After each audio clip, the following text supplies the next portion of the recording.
گھر چھوڑ دینے کا فیصلہ اس کی زندگی کے سب سے مشکل اور تکلیف دہ فیصلوں میں سے ایک تھا، مگر اس کے علاوہ اس کے پاس اب کوئی دوسرا راستہ نہیں تھا۔ ہاشم مبین احمد اسے کہاں لے جاتے اور پھر کس طرح اسے طلاق دلوا کر اس کی شادی اسجد سے کرتے، وہ نہیں جانتی تھی۔ واحد چیز جو وہ جانتی تھی وہ یہ حقیقت تھی کہ ایک بار وہ اسے کہیں لے گئے تو پھر اس کے پاس رہائی اور فرار کا کوئی راستہ نہیں بچے گا۔ وہ یہ بات اچھی طرح جانتی تھی کہ وہ اسے جان سے کبھی نہیں ماریں گے۔ زندہ رہ کر اس طرح کی زندگی گزارنا زیادہ مشکل ہو جاتا جیسی زندگی کی وہ اس وقت توقع اور تصور کر رہی تھی۔ ہاشم مبین احمد کے چلے جانے کے بعد وہ بہت دیر تک بیٹھ کر روتی رہی۔ پھر اس نے پہلی بار اپنے حالات پر غور کرنا شروع کیا۔ اسے گھر سے صبح ہونے سے پہلے نکلنا تھا اور نکل کر کسی محفوظ جگہ پر پہنچنا تھا۔ محفوظ جگہ؟ اس کے ذہن میں ایک بار پھر جلال انصر کا خیال آیا۔ اس وقت صرف وہی شخص تھا جو صحیح معنوں میں تحفظ دے سکتا تھا۔ ہو سکتا ہے مجھے اپنے سامنے دیکھ کر اس کا فیصلہ اور رویہ بدل جائے اور وہ اپنے فیصلے پہ غور کرنے پہ مجبور ہو جائے۔ ہو سکتا ہے وہ مجھے سہارا اور تحفظ دینے پہ تیار ہو جائے۔ اس کے والدین کو مجھ پر ترس آ جائے۔ ایک مہم سی امید اس کے دل میں ابھر رہی تھی۔ وہ مدد نہیں بھی کرتے تب بھی کم از کم میں آزاد تو ہوں گی، اپنی زندگی کو اپنی مرضی سے گزار تو سکوں گی۔ مگر سوال یہ پیدا ہوتا ہے کہ میں یہاں سے نکلوں گی کیسے اور جاؤں گی کہاں؟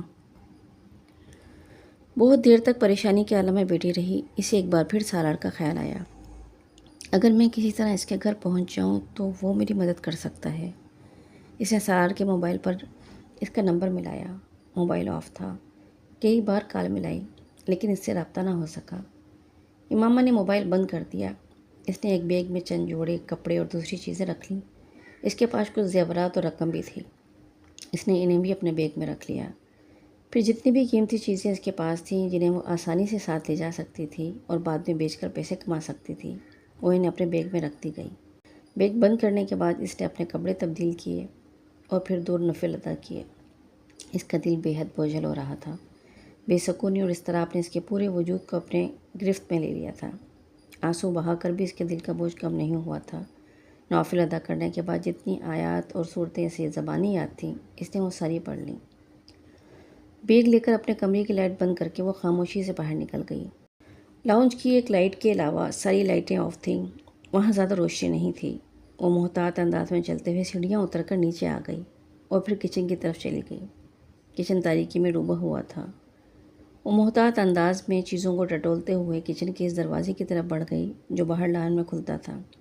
اوپی لان کے اس حصے میں کچھ سبزیاں لگائی گئی تھیں اور اس گھر میں کچن کا وہ دروازہ واحد دروازہ تھا جسے لاک نہیں کیا جاتا تھا، صرف چٹخنی لگا دی جاتی تھی۔ دروازہ اس وقت بھی لاک نہیں تھا۔ وہ آہستگی سے دروازہ کھول کر باہر نکل آئی۔ کچھ فاصلے پر سرونٹ کوارٹرز تھے۔ وہ بے حد محتاط انداز میں چلتے ہوئے لان عبور کر کے اپنے اور سالار کے گھر کی درمیانی دیوار تک پہنچ گئی۔ دیوار بہت زیادہ بلند نہیں تھی۔ اس نے آہستگی سے بیگ دوسری طرف پھینکا اور پھر کچھ جدوجہد کے بعد خود بھی دیوار پھلانگنے میں کامیاب ہو گئی۔ گہری نیند کے عالم میں سالار نے کھٹکے کی آواز سنی تھی۔ پھر وہ آواز دستک کی آواز میں تبدیل ہو گئی تھی، رک رک کر مگر مسلسل کی جانے والی دستک کی آواز۔ وہ اوندھے منہ پیٹ کے بل سو رہا تھا۔ دستک کی اس آواز نے اس کی نیند توڑ دی تھی۔ وہ اٹھ کر بیٹھ گیا اور بیڈ پر بیٹھے بیٹھے اس نے تاریکی میں چاروں طرف دیکھنے کی کوشش کی۔ خوف کی ایک لہر اس کے اندر سرایت کر گئی۔ وہ آواز کھڑکیوں کی طرف سے آ رہی تھی، یوں جیسے کوئی ان کھڑکیوں کو بجا رہا تھا مگر بہت آہستہ آہستہ، شاید کوئی ان کھڑکیوں کو ٹٹولتے ہوئے کھولنے کی کوشش کر رہا تھا۔ سالار کے ذہن میں پہلا خیال کسی چور کا آیا تھا۔ وہ سلائیڈنگ ونڈوز تھیں اور بدقسمتی سے وہاں کوئی گرل نہیں تھی۔ اس کی ضرورت اس لیے محسوس نہیں کی گئی تھی کیونکہ وہ امپورٹڈ گلاس کی بنی ہوئی تھی جس سے آسانی سے توڑا یا کاٹا نہیں جا سکتا تھا اور انہیں صرف اندر سے کھولا جا سکتا تھا۔ گھر کے چاروں طرف موجود لان میں ویسے بھی رات کو کتے کھلے ہوتے تھے اور ان کے ساتھ 3 گارڈز بھی ہوتے تھے، مگر ان تمام حفاظتی اقدامات کے باوجود اس وقت کھڑکی کی دوسری طرف موجود چھوٹے سے برآمدے میں کوئی موجود تھا جو اس کھڑکی کو کھولنے کی کوشش میں مصروف تھا۔ اپنے بیڈ سے دبے قدموں اٹھ کر وہ تاریکی ہی میں کھڑکی کی طرف آیا جس طرف سے آواز آ رہی تھی۔ وہ اس کے بالکل مخالف سمت کیا اور بہت احتیاط کے ساتھ پردے کے ایک سرے کو تھوڑا سا اٹھاتے ہوئے کھڑکی سے باہر جھانکا۔ لان میں لگی روشنیوں میں اس نے اپنی کھڑکی کے سامنے جسے کھڑا دیکھا اس نے اسے ہکا بکا کر دیا تھا۔ یہ پاگل ہے، بے اختیار اس کے منہ سے نکلا۔ اس وقت اگر لان میں پھرتے 4 غیر ملکی نسل کے کتے اسے دیکھ لیتے تو سالار یا کسی بھی دوسرے کے پہنچنے سے پہلے وہ اسے چیر پھاڑ چکے ہوتے، اور اگر کہیں گارڈ میں سے کسی نے اسے وہاں دیکھا ہوتا تو وہ بھی تفتیش یا تحقیق پر وقت ضائع کرنے سے پہلے اسے شوٹ کر چکے ہوتے۔ مگر وہ اس وقت بالکل محفوظ وہاں کھڑی تھی اور یقیناً اپنے گھر کی دیوار پھلانگ کر یہاں آئی تھی۔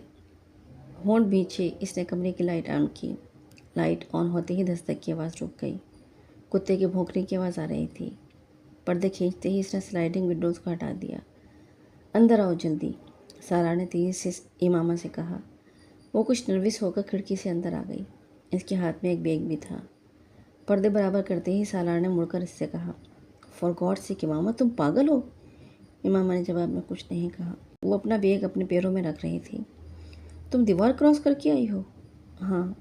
تمہیں گارڈ سے کتوں میں سے کوئی دیکھ لیتا تو باہر اس وقت تمہاری لاش پڑی ہوتی۔ میں نے تمہیں بہت دفعہ رنگ کیا، تمہارا موبائل آف تھا، کوئی دوسرا راستہ نہیں تھا میرے پاس۔ سالار نے پہلی بار اس کا چہرہ غور سے دیکھا۔ اس کی آنکھیں سوجی ہوئی تھیں اور چہرہ ستا ہوا تھا۔ وہ بڑی سی سفید چادر لپیٹے ہوئی تھی، مگر اس چادر اور اس کے کپڑوں پر جگہ جگہ مٹی کے داغ تھے۔ تم مجھے لاہور چھوڑ کر آ سکتے ہو؟ وہ کمرے کے وسط میں کھڑی اس سے پوچھ رہی تھی۔ اس وقت؟ اس نے حیرانی سے کہا۔ ہاں، ابھی، اسی وقت۔ میرے پاس وقت نہیں ہے۔ سالار نے تعجب کے عالم میں وال کلاک پر ایک نظر ڈالی۔ وکیل نے تمہارے گھر فون کیا تھا، تمہارا مسئلہ حل نہیں ہوا؟ امامہ نے نفی میں سر ہلایا۔ نہیں، وہ لوگ مجھے صبح کہیں بھجوا رہے ہیں۔ میں تمہیں اس لیے سارا دن فون کرتی رہی، مگر تم نے موبائل آن نہیں کیا۔ میں چاہتی تھی تم وکیل کو کہو بیلف کے ساتھ آ کر مجھے وہاں سے آزاد کروائے، مگر تم سے کانٹیکٹ نہیں ہوا۔ اور کل اگر تم مجھ سے کانٹیکٹ نہ بھی ہوتا تو بھی کچھ نہیں ہو سکتا تھا، کیونکہ وہ لوگ اس سے پہلے ہی مجھے کہیں شفٹ کر دیتے، اور یہ ضروری تو نہیں کہ مجھے یہ پتہ ہوتا کہ مجھے کہاں شفٹ کر رہے ہیں۔ سالار نے جمائی لی۔ اسے نیند آ رہی تھی۔ تم بیٹھ جاؤ، اس نے امامہ سے کہا۔ وہ ابھی تک کھڑی تھی۔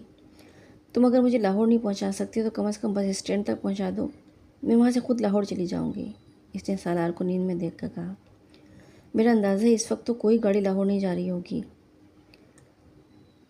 میں تمہیں صبح، امامہ نے اس کی بات کاٹ دی۔ نہیں، صبح نہیں، میں صبح تک یہاں سے نکل جانا چاہتی ہوں۔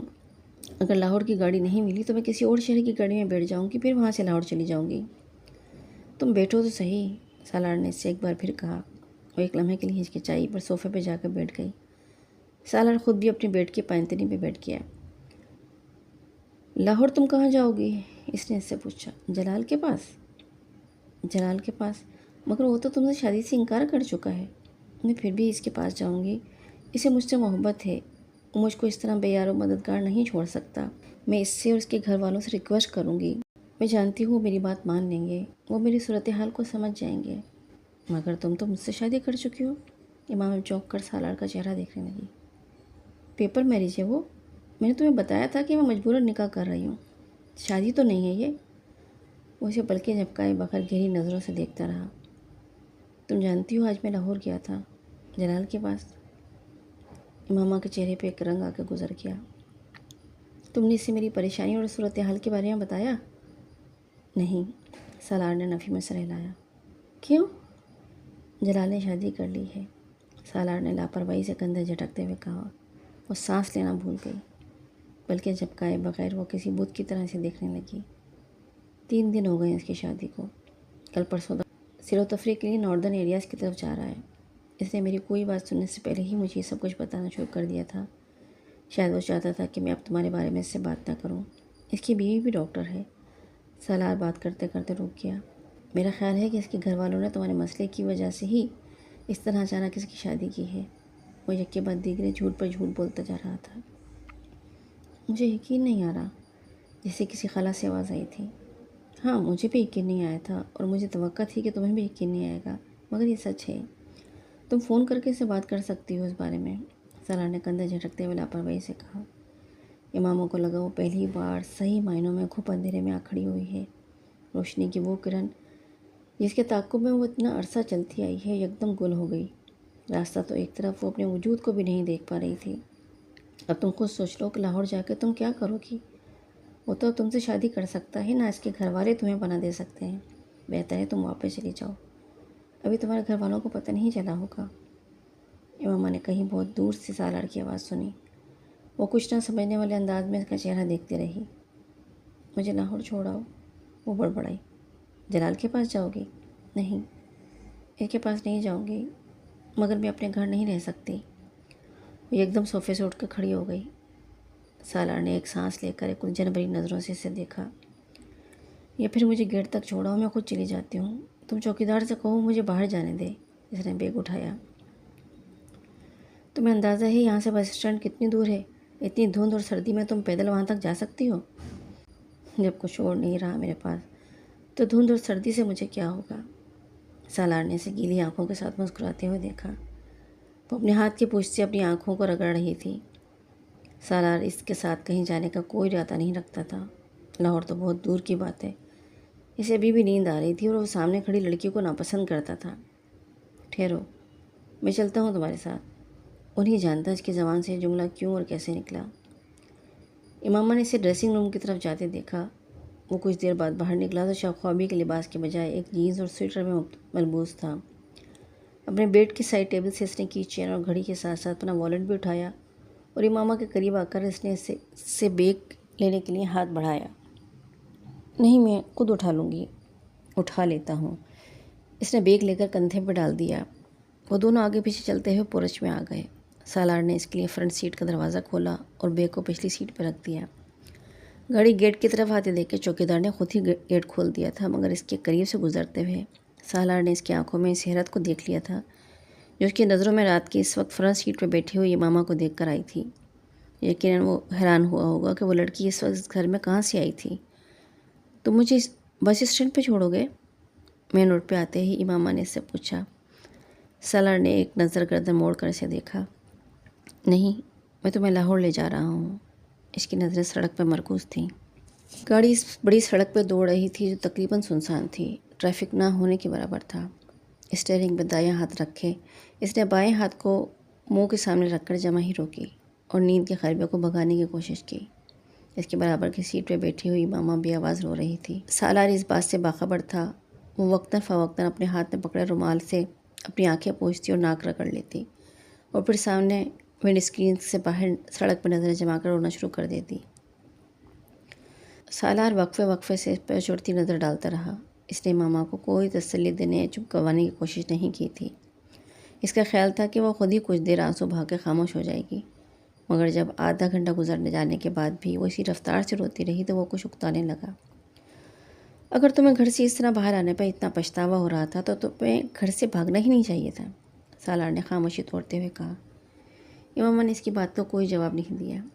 ابھی بھی کچھ نہیں بگڑا۔ ابھی تو شاید تمہارے گھر میں کسی کو تمہاری غیر موجودگی کا پتہ بھی نہ چلا ہوگا۔ اس نے کچھ دیر بعد اس کے جواب کا انتظار کرنے کے بعد اسے مشورہ دیا۔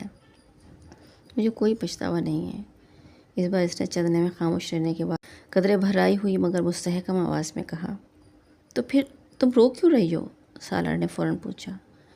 تمہیں بتانے کا کوئی فائدہ نہیں ہے، وہ ایک بار پھر آنکھیں پوچھتے ہوئے بولی۔ سالار نے گردن موڑ کر اسے غور سے دیکھا اور پھر گردن سیدھی کر لی۔ لاہور میں کس کے پاس جاؤ گی؟ پتہ نہیں۔ امامہ کے جواب پر سالار نے قدرے حیرانی سے اسے دیکھا۔ کیا مطلب؟ تمہیں پتہ نہیں ہے کہ تم کہاں جا رہی ہو؟ فی الحال تو نہیں۔ تو پھر تم آخر لاہور جا ہی کیوں رہی ہو؟ تو پھر کہاں جاؤں؟ تم اسلام آباد میں بھی رہ سکتی تھی۔ کس کے پاس؟ لاہور میں بھی تو کوئی نہیں ہے جس کے پاس تم رہ سکو، اور وہ بھی مستقل، جلال کے علاوہ۔ سالار نے آخری 3 لفظوں پر زور دیتے ہوئے گردن موڑ کر اسے دیکھا۔ اس کے پاس جا رہی ہو تم؟ کچھ دیر بعد اس نے قدرے چپتے ہوئے انداز میں کہا۔ نہیں، جلال میری زندگی سے نکل چکا ہے۔ سالار اندازہ نہیں کر سکا کہ اس کی آواز میں مایوسی زیادہ تھی یا افسردگی۔ اس کے پاس کیسے جا سکتی ہوں میں؟ تو پھر اور کہاں جاؤ گی؟ سالار نے ایک بار پھر تجسس کے عالم میں پوچھا۔ یہ تو میں لاہور جانے پر ہی طے کروں گی کہ مجھے کہاں جانا ہے، کس کے پاس جانا ہے، امامہ نے کہا۔ سالار نے کچھ بے یقینی کے عالم میں سے دیکھا۔ کیا واقعی وہ نہیں جانتی تھی کہ اسے کہاں جانا تھا یا پھر وہ اسے بتانا نہیں چاہتی تھی؟ گاڑی میں ایک بار پھر خاموشی چھا گئی۔ تمہارا فیانسی کیا نام ہے اس کا؟ ہاں، اسجد، کافی اچھا ہینڈسم آدمی ہے۔ ایک بار پھر سالار نے ہی اس خاموشی کو توڑا۔ اور یہ جو دوسرا آدمی تھا جلال، اس کے مقابلے میں تو کچھ بھی نہیں ہے۔ کچھ زیادتی نہیں کر دی تم نے اسجد کے ساتھ؟ امامہ نے اس کے سوال کے جواب میں کچھ نہیں کہا۔ وہ صرف سامنے سڑک کو دیکھتی رہی۔ سالار کچھ دیر گردن موڑ کر اس کے جواب کے انتظار میں اس کا چہرہ دیکھتا رہا، مگر پھر اسے احساس ہو گیا کہ وہ جواب دینا نہیں چاہتی۔ میں تمہیں سمجھ نہیں پایا، جو کچھ تم کر رہی ہو اسے بھی نہیں، تمہاری حرکتیں بہت بہت عجیب ہیں، اور تم اپنی حرکتوں سے زیادہ عجیب ہو۔ سالار نے کچھ دیر خاموش رہنے کے بعد کہا۔ اس بار امامہ نے گردن موڑ کر اسے دیکھا۔ کیا تمہاری حرکتوں سے زیادہ عجیب ہیں میری حرکتیں؟ اور کیا میں تم سے زیادہ عجیب ہوں؟ بڑے دھیمے مگر مستحکم لہجے میں پوچھے گئے سوال نے چند لمحوں کے لیے سالار کو لاجواب کر دیا تھا۔ میری کون سی حرکتیں عجیب ہیں اور میں کس طرح عجیب ہوں؟ چند لمحے خاموش رہنے کے بعد سالار نے کہا، تم جانتے ہو تمہاری کون سی حرکتیں عجیب ہیں؟ امامہ نے واپس ونڈو اسکرین کی طرف گردن موڑتے ہوئے کہا۔ یقیناً میری خودکشی کی بات کر رہی ہو تم، سالار نے خود ہی اپنے سوال کا جواب دیتے ہوئے کہا۔ حالانکہ میں خودکشی نہیں کرنا چاہتا، نہ ہی میں خودکشی کی کوشش کر رہا ہوں، میں تو صرف ایک تجربہ کرنا چاہتا ہوں۔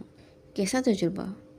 میں ہمیشہ لوگوں سے ایک سوال پوچھتا ہوں، مگر کوئی بھی مجھے اس کا تسلی بخش جواب نہیں دے سکا، اس لیے میں اس سوال کا جواب خود ڈھونڈنے کی کوشش کر رہا ہوں۔ وہ بولتا رہا۔ کیا پوچھتے ہو تم لوگوں سے؟ بہت آسان سا سوال ہے، مگر ہر ایک کو مشکل لگتا ہے۔ What is next to ecstasy? اس نے گردن موڑ کے امامہ سے پوچھا۔ وہ کچھ دیر اسے دیکھتی رہی، پھر اس نے مدھم الفاظ میں کہا، pain. And what is next to pain? Salar نے بلا توقف ایک اور سوال کیا۔ Nothingness. What is next to nothingness? Salar نے اسی انداز میں ایک اور سوال کیا۔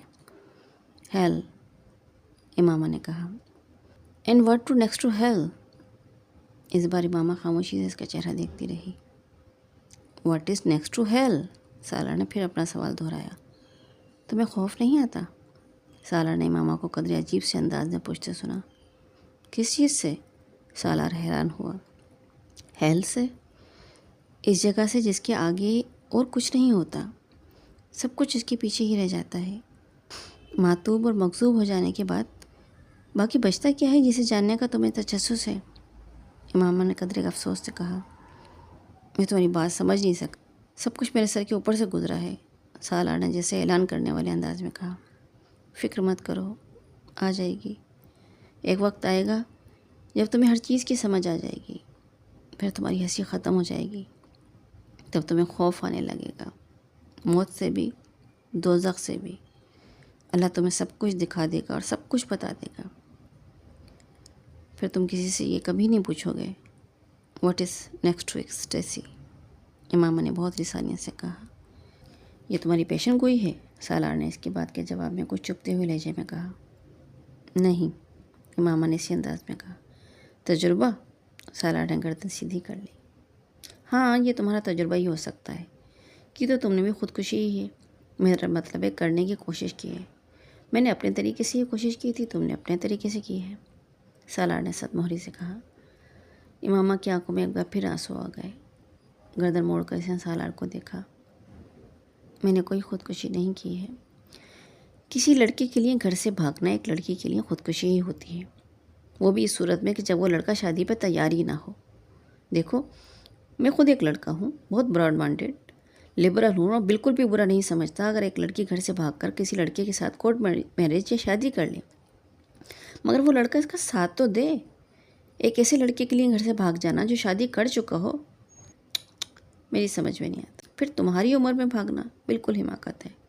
میں کسی لڑکی کے لیے نہیں بھاگی ہوں جلال انصر، سالار نے اس کی بات کاٹ کے یاد دلایا۔ میں اس کے لیے نہیں بھاگی ہوں، وہ بے اختیار بلند آواز میں چلائی۔ سالار کا پاؤں بے اختیار بریک پہ جا پڑا۔ اس نے حیرانی سے امامہ کو دیکھا۔ تو مجھ پہ چلا کیوں رہی ہو؟ مجھ پر چلانے کی ضرورت نہیں ہے، سالار نے ناراضگی سے کہا۔ وہ کھڑکی سے باہر دیکھنے لگی۔ یہ جو تمہاری مذہب والی تھیوری ہے، فلاسفی یا پوائنٹ جو بھی ہے، آئی ڈونٹ گیٹ اٹ۔ کیا فرق پڑتا ہے اگر کوئی کسی اور پیغمبر کو ماننا شروع ہو گیا ہے؟ زندگی ان فضول بحثوں کے علاوہ بھی کچھ ہے، مذہب، عقیدے، فرقے پر لڑنا، واٹ ربش۔ امامہ نے گردن موڑ کر ناراضی کے عالم میں سے دیکھا۔ جو چیزیں تمہارے لیے فضول ہیں، ضروری نہیں وہ ہر ایک کے لیے فضول ہوں۔ میں اپنے مذہب پہ قائم رہنا نہیں چاہتی، نہ ہی اس مذہب کے کسی شخص سے شادی کرنا چاہتی ہوں، تو یہ میرا حق ہے کہ میں ایسا کروں۔ میں تم سے ایسی کسی چیزوں کے بارے میں بحث نہیں کرنا چاہتی جسے تم نہیں سمجھتے، اس لیے تم ان معاملات کے بارے میں اس طرح کے تبصرے مت کرو۔ مجھے حق ہے کہ میں جو چاہوں کہوں۔ فریڈم آف ایکسپریشن، اظہار کی آزادی، سالار نے کندھے اچکاتے ہوئے کہا۔ امامہ نے جواب دینے کے بجائے خاموشی اختیار کی۔ وہ کھڑکی سے باہر دیکھنے لگی۔ سالار بھی خاموشی سے گاڑی ڈرائیو کرنے لگا۔ یہ جلال انصر میں اس کی بات کر رہا تھا۔ وہ کچھ دیر کی خاموشی کے بعد ایک بار پھر اپنے اسی موضوع پر آ گیا۔ اس میں کیا خاص بات ہے؟ اس نے گردن موڑ کے امامہ کو دیکھا۔ وہ اب ونڈو اسکرین سے باہر سڑک کو دیکھ رہی تھی۔ جلال انصر اور تمہارا کوئی جوڑ نہیں ہے، وہ بالکل بھی ہینڈسم نہیں ہے۔ تم ایک خوبصورت لڑکی ہو، میں حیران ہوں کہ تم اس میں کیسے دلچسپی لینے لگی۔ کیا وہ بہت انٹیلیجنٹ ہے؟ اس نے امامہ سے پوچھا۔ امامہ نے حیرانی سے اسے دیکھا۔ انٹیلیجنٹ؟ کیا مطلب؟ دیکھو، یا تو کسی کی شکل اچھی لگتی ہے، میں نہیں سمجھتا کہ تمہیں جلال کی شکل اچھی لگی ہو، یا پھر کسی کا فیملی بیک گراؤنڈ، پیسہ وغیرہ کسی میں دلچسپی کا باعث بنتا ہے۔ اب جلال کا فیملی بیک گراؤنڈ یا مالی حالت کے بارے میں نہیں جانتا، مگر خود تمہارا فیملی بیک گراؤنڈ جتنا ساؤنڈ ہے، یہ بھی تمہارے لیے اس میں دلچسپی کا باعث نہیں بن سکتا۔ واحد بچ جانے والی وجہ کسی کی ذہانت، قابلیت وغیرہ ہے۔ اس لیے پوچھ رہا ہوں کہ کیا وہ بہت انٹیلیجنٹ ہے؟ کیا وہ بہت آؤٹ اسٹینڈنگ اور بریلینٹ ہے؟ نہیں، امامہ نے مدھم آواز میں کہا۔ سالار کو مایوسی ہوئی۔ تو پھر تم اس کی طرف کیسے متوجہ ہوئیں؟ امامہ ونڈو اسکرین سے باہر ہیڈ لائٹس کی روشنی میں نظر آنے والی سڑک دیکھتی رہی۔ سالار نے اپنا سوال دوبارہ نہیں دہرایا، صرف کندھے اچکاتے ہوئے دوبارہ ڈرائیونگ کو توجہ دینے لگا۔ گاڑی میں ایک بار پھر خاموشی چھا گئی۔ وہ نعت بہت اچھی پڑھتا ہے۔ تقریباً 5 منٹ بعد خاموشی ٹوٹی تھی۔ ونڈو اسکرین سے باہر دیکھتے ہوئے مدھم آواز میں امامہ یوں بڑبڑائی تھی جیسے خود کلامی کر رہی ہو۔ سالار نے اس کا جملہ سن لیا تھا، مگر اسے وہ ناقابل یقین لگا۔ کیا؟ اس نے جیسے تصدیق کی۔ جلال نعت بہت اچھی پڑھتا ہے، اسی طرح ونڈو اسکرین سے باہر جھانکتے ہوئے کہا، مگر اس بار اس کی آواز کچھ بلند تھی۔ بس آواز کی وجہ سے؟ سنگر ہے؟ سالار نے تبصرہ کیا۔ امامہ نے نفی میں سر ہلایا۔ پھر؟ بس وہ نعت ہی پڑھتا ہے اور بہت خوبصورت پڑھتا ہے۔ سالار ہنسا۔ تم صرف اس کی نعت پڑھنے کی وجہ سے اس کی محبت میں گرفتار ہو گئی؟ میں کم از کم اس بات پہ یقین نہیں کر سکتا۔ امامہ نے گردن موڑ کر اس کی طرف دیکھا۔ تو مت کرو، تمہاری یقین کی کس کو ضرورت ہے؟ اس کی آواز میں سرد مہری تھی۔ گاڑی میں ایک بار پھر خاموشی چھا گئی۔ فرض کرو یہ مان لیا جائے کہ تم واقعی اس کی نعت پڑھنے سے کچھ متاثر ہو کر اتنا آگے بڑھ گئی، تو یہ کوئی زیادہ پریکٹیکل بات نہیں ہے۔ باربرا کارٹلینڈ کے ناولس والا رومانس ہی ہو گیا یہ تو۔ اور پھر تم ایک میڈیکل کی اسٹوڈنٹ ہو کر اتنا امیچور ذہن رکھتی ہو؟ سالار نے بے رحمی سے تبصرہ کیا۔ امامہ نے ایک بار پھر گردن موڑ کے اسے دیکھا۔ میں بہت میچور ہوں، بہت زیادہ۔ پچھلے 2-4 سالوں میں مجھ سے زیادہ پریکٹیکل ہو کر کسی نے چیزوں کو نہیں دیکھا ہوگا۔ میری رائے محفوظ ہے۔ ہو سکتا ہے تمہارا پریکٹیکل ہونا میرے پریکٹیکل ہونے سے مختلف ہو۔ اینی وے، میں جلال کی بات کر رہا تھا، اور جو تم نعت وغیرہ کا ذکر کر رہی تھی اس کی بات۔ بعض چیزوں پہ اپنا اختیار نہیں ہوتا، میرا بھی نہیں ہے۔ اس بار امامہ کی آواز میں شکستگی تھی۔ میں پھر تم سے اتفاق نہیں کرتا۔ ہر چیز اپنے اختیار میں ہوتی ہے، کم از کم اپنے فیلنگز، ایموشنز اور ایکشن پر انسان کو کنٹرول ہوتا ہے۔ ہمیں پتہ ہوتا ہے ہم کس شخص کے لیے کس طرح کی فیلنگز ڈیولپ کر رہے ہیں، کیوں کر رہے ہیں، اس کا بھی پتہ ہوتا ہے۔ اور جب تک ہم باقاعدہ ہوش و حواس میں رہتے ہوئے ان فیلنگز کو ڈیولپ نہیں ہونے دیتے، وہ نہیں ہوتی۔ اس لیے یہ نہیں مان سکتا کہ ایسی چیزوں پہ اپنا کنٹرول ہی نہ ہو۔ اس نے بات ختم کرتے ہوئے دوسری بار امامہ کو دیکھا اور اسے احساس ہوا کہ وہ اس کی بات نہیں سن رہی۔ وہ پلکیں جھپکائے بغیر ونڈو اسکرین کو دیکھ رہی تھی، یا شاید ونڈو اسکرین سے باہر دیکھ رہی تھی۔ اس کی آنکھیں متورم تھیں اور اس وقت اس میں نمی نظر آ رہی تھی۔ وہ ذہنی طور پہ کہیں دور تھی، کہاں، یہ وہ نہیں جان سکتا تھا۔ وہ اسے ایک بار پھر ایب نارمل لگی۔ بہت دیر تک خاموشی سے ڈرائیو کرتے رہنے کے بعد سالار نے قدرے اکتا کر ایک بار پھر اسے مخاطب کیا۔ نعت پڑھنے کے علاوہ اس میں اور کون سی کوالٹی ہے؟ نعت پڑھنے کے علاوہ اس میں اور کون سی کوالٹی ہے؟ اس کی آواز بلند تھی۔ امامہ بے اختیار چونک گئی۔ نعت پڑھنے کے علاوہ اس میں اور کیا کوالٹی ہے؟ سالار نے اپنے سوال کو دہرایا۔ ہر وہ کوالٹی جو ایک اچھے انسان، اچھے مسلمان میں ہوتی ہے، امامہ نے کہا۔ مثلاً؟ سالار نے بھویں چکاتے ہوئے کہا۔ اور اگر وہ نہ بھی ہوتی تو وہ شخص حضرت محمد صلی اللہ علیہ وسلم سے اتنی محبت کرتا ہے کہ میں اسے اسی ایک کوالٹی کی خاطر کسی بھی دوسرے شخص پہ ترجیح دیتی۔ سالار عجیب سے انداز میں مسکرایا۔ What a logic! ایسی باتوں کو میں واقعی نہیں سمجھ سکتا۔ اس نے گردن کو نفی میں ہلاتے ہوئے کہا۔ تم اپنی پسند سے شادی کرو گے یا اپنے پیرنٹس کی پسند سے؟ ماما نے اچانک اس سے پوچھا۔ وہ حیران ہوا۔ آف کورس اپنی پسند سے، پیرنٹس کی پسند سے شادی والا زمانہ تو نہیں ہے یہ، اس نے کندھے جھکاتے ہوئے لاپرواہی سے کہا۔ تم بھی تو کسی کو کوالٹی کی وجہ سے ہی کوئی لڑکی پسند کرو گے، شکل و صورت کی وجہ سے، یا پھر جس سے انڈرسٹینڈنگ ہو جائے اس سے، ایسا ہی ہوگا نا؟ وہ پوچھ رہی تھی۔ یقیناً، سالار نے کہا، میں بھی تو یہی کر رہی ہوں۔ اپنی اپنی ترجیحات کی بات ہوتی ہے، تم ان چیزوں کی بنا پر کسی سے شادی کرو گے، میں بھی ایسی ہی وجہ کی بنا پر شادی کرنا چاہتی تھی جلال انصر سے۔ وہ رکی۔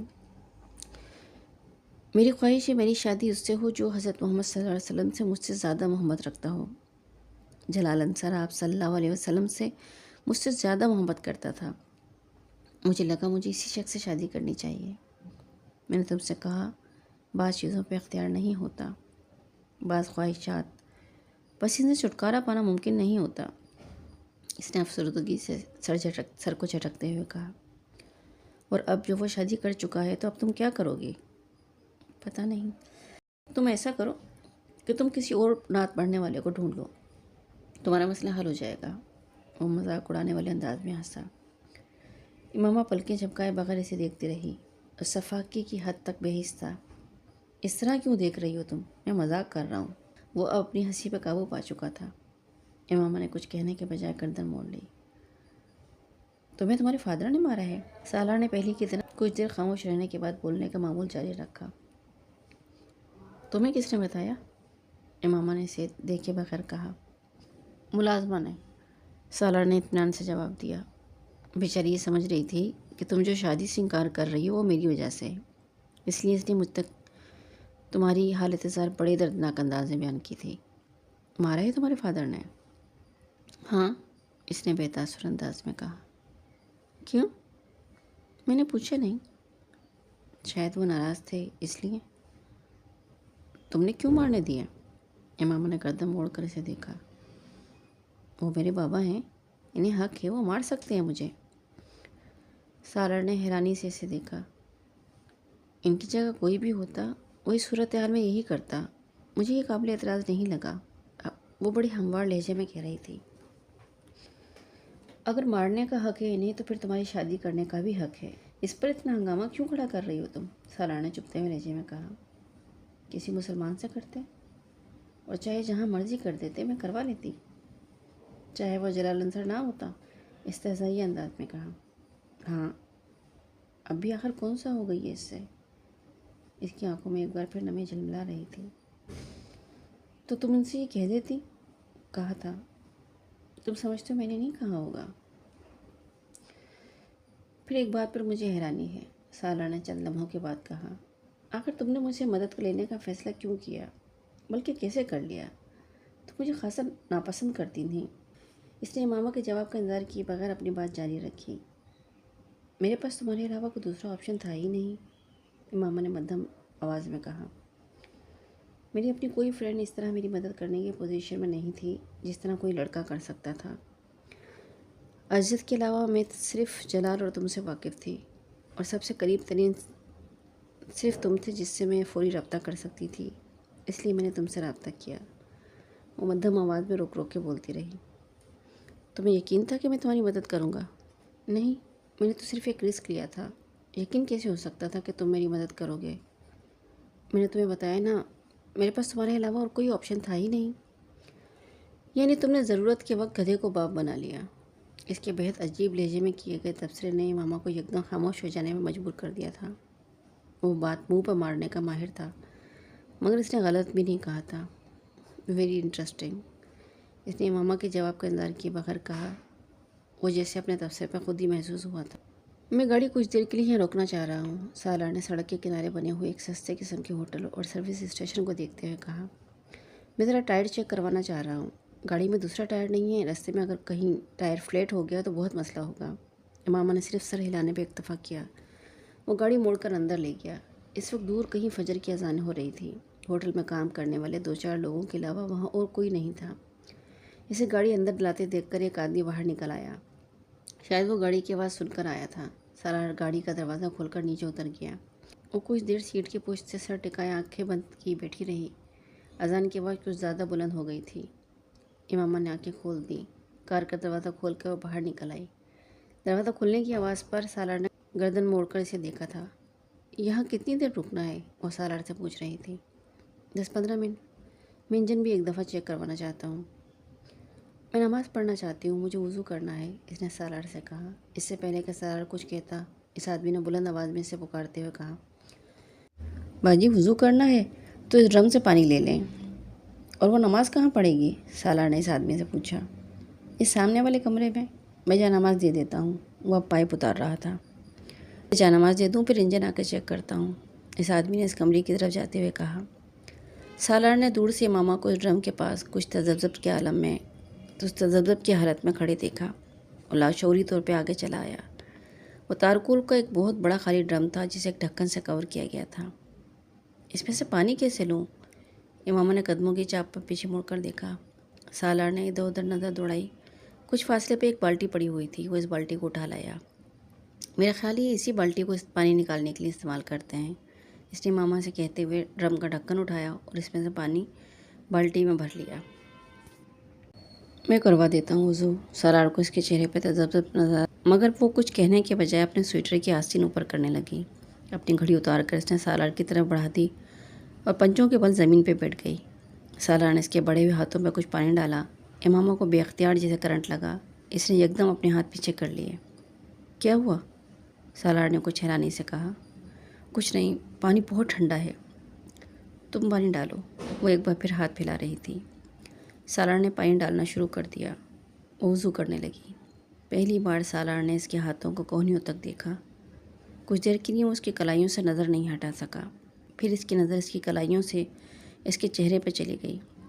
وہ اپنی چادر کو ہٹائے بغیر بڑی احتیاط کے ساتھ سر، کانوں اور گردن کا مسح کر رہی تھی اور سالار کی نظریں اس کے ہاتھوں کی حرکت کے ساتھ سفر کر رہی تھیں۔ اس کی گردن میں موجود سونے کی چین اور اس میں لٹکنے والے موتی کو بھی اس نے پہلی بار دریافت کیا تھا۔ سالار نے اسے جتنی بار دیکھا تھا اسی طرح کی چادر میں دیکھا تھا۔ چادر کا رنگ مختلف ہوتا مگر وہ ہمیشہ اسے ایک ہی انداز میں لپیٹے ہوتی۔ وہ کبھی اس کے خد و خال پہ غور نہیں کر سکا۔ پاؤں پہ پانی میں خود ڈال لیتی ہوں، اس نے کھڑے ہوتے ہوئے سالار کے ہاتھ سے اس بالٹی کو پکڑ لیا جو اب تقریباً خالی ہونے والی تھی۔ سالار چند قدم پیچھے ہٹ کر محویت سے اسے دیکھنے لگا۔ وہ وضو کر چکی محویت ختم ہوئی۔ اس نے گھڑی اس کی طرف بڑھا دی۔ آگے پیچھے چلتے ہوئے اس کمرے تک آئے جہاں وہ آدمی گیا تھا۔ وہ آدمی تب تک کمرے میں ایک طرف مسلح بچھا چکا تھا۔ امامہ خاموشی سے جانماز کی طرف بڑھ گئی۔ کمرے میں موجود چند کرسیاں اور چھوٹی سی تپائی بھی پڑی ہوئی تھی۔ سالار فوری طور پہ اس کمرے کا مصرف نہیں سمجھ سکا۔ وہ اس بڑی کھڑکی نما کاؤنٹر کی طرف بڑھ گیا۔ 2 کپ چائے بنا دو، اس نے اس لڑکے سے کہا۔ اس نے بڑی تابعداری سے سر ہلایا اور اسٹوو چلانے لگا۔ سالار کمرے میں پڑی ایک کرسی پہ بیٹھا۔ وہ نماز شروع کر چکی تھی۔ دونوں ٹانگیں سامنے پڑی میز پر رکھ کر وہ ایک بار پھر اسے دیکھنے لگا۔ اس کا خیال تھا وہ دعا کے دوران کچھ روئے دھوئے گی۔ جن حالات سے وہ گزر رہی تھی یہ ایک لازمی امر تھا، مگر اسے خاصی مایوسی ہوئی۔ وہ ہاتھ اٹھائے آنکھیں بند کی کچھ دیر دعا مانگتی رہی اور پھر چہرے پہ ہاتھ پھیرتے ہوئے اٹھ کھڑی ہوئی۔ سالار نے ایک گہرا سانس لیا اور اس پر سے نظریں ہٹا لیں۔